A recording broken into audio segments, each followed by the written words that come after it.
बिस्मिल्लाहिर्रहमानिर्रहीम अस्सलाम वालेकुम।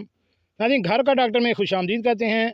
आज की हमारी इस वीडियो का मौजू है सर्दी के मौसम में कौन सी ऐसी ग़िज़ाएँ इस्तेमाल करें जिनके इस्तेमाल से बीमारियों से महफूज रहें।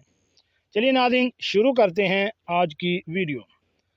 नाज़रीन, सर्दियाँ और हमारी ग़िज़ाएँ: तुलसी, अदरक और न्याज़बो के पत्ते। नाज़रीन, ये तीनों एंटी बैक्टीरियल, एंटीबायोटिक और एंटीवायरल खूबियों से भरपूर होते हैं। ख़ास तौर पर अदरक का ज़्यादा इस्तेमाल सर्दियों में खांसी और बलगम जैसी बीमारियां पैदा होने नहीं देता। आप इन तीनों को उबाल कर इनका कहवा भी इस्तेमाल कर सकते हैं।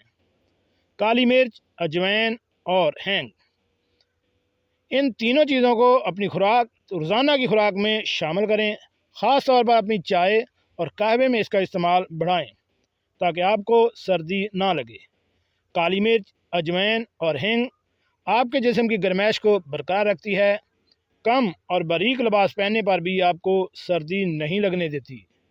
गुड़ और शक्कर, यानी गुड़ और शक्कर जहाँ आपके निज़ाम को बेहतर बनाते हैं, वहाँ ये जिस्म की क़ुव्वत मदाफ़त को मज़बूत बनाने में भी इंतहाई मददगार हैं। सर्दियों में अपने कहवे और मीठे खाने में चीनी के बजाय गुड़ और शक्कर का इस्तेमाल करें। ख़ास तौर पर चाय में चीनी की जगह शक्कर डालें। लहसुन, यानी लहसुन को तो आप जानते हैं रोज़मर्रा की सब्जियों में इस्तेमाल होता है।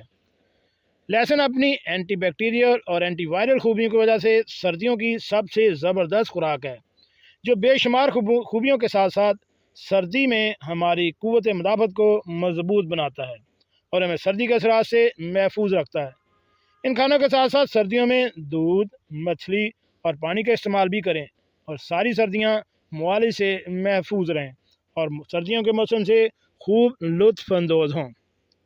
जी नाज़रीन, कैसे लगी आज की हमारी ये मालूमाती वीडियो? हमारे इस चैनल को